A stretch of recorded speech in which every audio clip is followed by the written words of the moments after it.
After flying 14 hours across the Pacific and losing an entire day of our lives to boot, no way we were going on a guided tour. We took all of 60 seconds to decide. Allie reached out and took both of my hands in hers, swinging them persuasively, in the way she always did when she wanted me to see things her way. "Jay, I'd like to be able to engage in some girl talk every now and then," she said. "And lots of alone time with you, too." She let go of my left hand and reached up and pulled away some dark hair sticking to her neck. Hair that had grown long and uncooperative, semi-wavy and unfit for heat. She tugged at the bottom of her shirt and enticed some air inside. "So I vote for 2. Darcy Yeager, in all her height and blondness, stood with hands on hips, looking around as if she could not believe we had actually arrived here. Finally, she sniffed the hot air, gazed over her sunglasses, and nodded her approval. "And I want some alone time also, just Steve and me riding together." Steve moseyed over beside me. He'd gained a good 10 pounds since I'd seen him last, and he'd cut his hair military short. Together with the hiking shorts and the outback hat, he looked like a stocky 28-year-old Boy Scout, ready to explore. He put an arm around my shoulder and winked at the girls. "And Jay and I are going to need to talk sports every once in a while." I left them in the shade of the awning and stepped into the rental place with our order memorized. 2 dependable Land Cruisers, please. Extra gas. Hold the guides. Cheap vinyl flooring and a pair of chrome chairs masqueraded as a lobby. Motown music piped low and nostalgic from the ceiling. Outback Adventures had a retro feel to it, and atop the counter a chrome bell was the only available employee. I stepped forward and rang the bell. From the back room came an angular fellow with leathery skin and sun-streaked hair. He reached across the counter and shook my hand in a manner that told me I was about to get charged too much. "I remember you, mate," he said after I'd told him my name. "You're the Jay who called in from South America, right?" "Ecuador, right. You spoke to me and Allie." "And the other 2 out there," he said, pointing out his front window. "They look American, too. That tall girl, the blonde, she'd be his sister, I hope." "Nope, his girlfriend." "Me luck," he muttered, and began filling out the rental forms. "So I guess you need to see what you'll be driving, right, mate?" "Right, mate. And how much per day? 'Cause we're going to need them for 4 days." Rental guy produced a calculator and began a tally. $123.80 per day, he muttered. "So that would be $495.20, I said, smiling, times 2. He looked up from pressing the buttons. "Good at math, are we? Well, let's see how good you are at navigating Australia."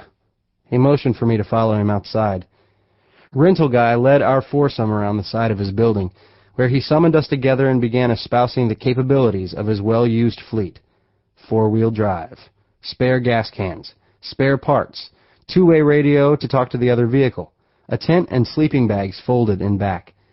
"And if you happen to break down or get stuck while camping or out carousing," he said, pointing toward the barren interior of his country, "do not leave the vehicle. Our heat is a killer. 3 of every 5 people who try to walk in die, but 4 of 5 who stay in the vehicle live." Allie stepped in front of me. "But what if you're in mixed company and you have to go?" She stood on her toes and peered as far as she could into the colossal blank that was Central Australia. Rental guy's answer was quick and dismissive. "You Sheilas just go behind a bush or a rock formation. Hurry back to the vehicle and no worries, eh?" "Aye, no worries." He then pointed to the last 3 4x4s he had available. The silver one sported a flat tire and a cracked windshield, though the other 2 looked in decent running order. A burnt orange Land Cruiser that was obviously not its original color, though it did remind me of the University of Texas, my alma mater. And then a white one, a bit newer and boasting symmetrical mud stains behind the wheel wells. Roof racks and oversized bumpers topped off the rugged look. "V8s, mate," our host said to Steve. Steve dropped to all fours and examined the undercarriage. Then he stood with orange kneecaps, kicked a back tire, and gave his approval. "Saucy," Darcy said, smiling at the discussion of our rides. Darcy was the worst driver in our group, but also the most insistent upon driving. She'd spoken of little else all the way across the Pacific. After the 4 of us initialed the rental forms, she climbed behind the wheel of the white Land Cruiser and left Steve to load their luggage. Not that I didn't help. Allie and I loaded similar gear into our burnt orange chariot, the one to which we would entrust our lives in 100-degree heat. While loading, I kept glancing over at a thermometer that hung on the side of the building, wondering if the thing was broken. "That's the temperature in the shade, mate," warned Rental Guy, who lifted the hood and began checking the oil level. "So take plenty of bottled waters, but we cool off quickly in the evening."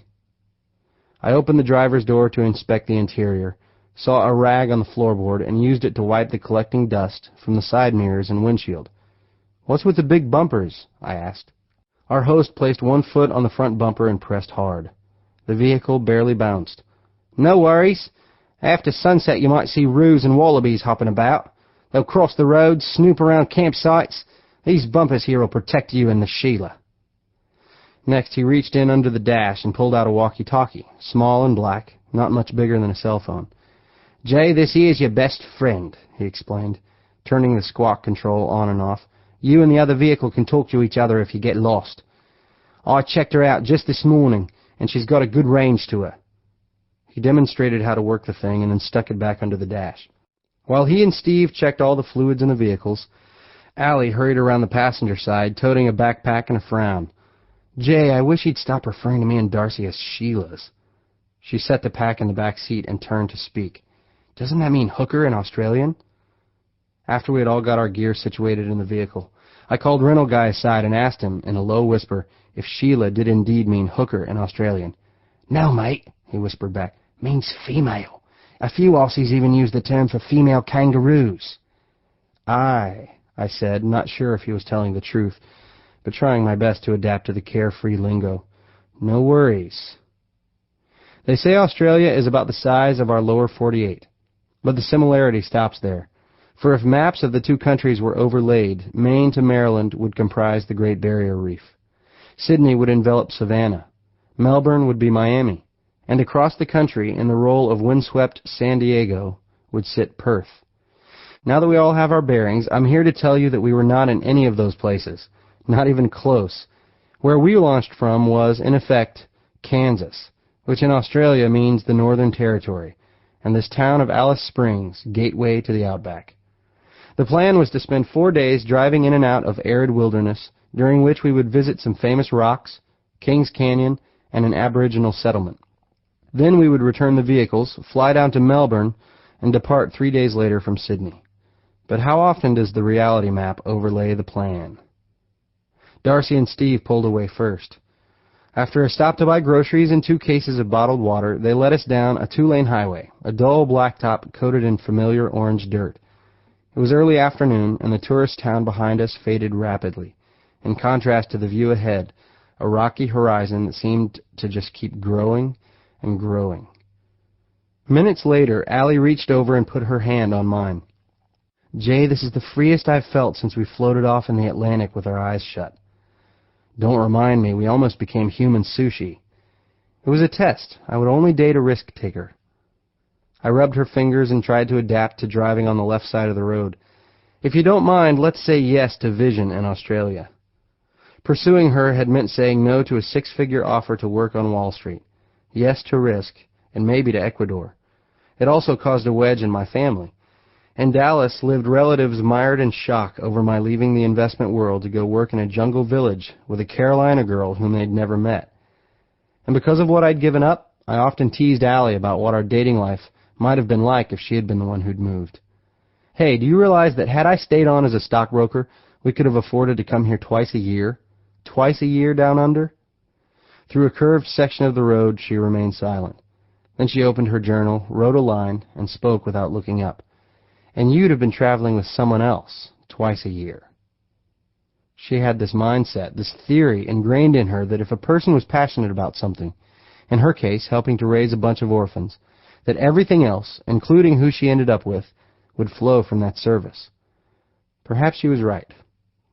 I followed the white Land Cruiser along a straightaway. Already Darcy was speeding, and pressed the issue with my girlfriend. "So you're certain that you would never have moved to New York City to be near me?" Allie closed her journal and gazed out of her window. "No way," she said, not a hint of tease in her voice. "It was either going to be me working alone in the village, or me and you working together in the village. But it was never going to be me living in New York City." Such brown-eyed convictions not only attracted me, but produced in me a challenge, to convince myself that occasionally men have to leave career and relatives in order to cleave to the right woman. And right now,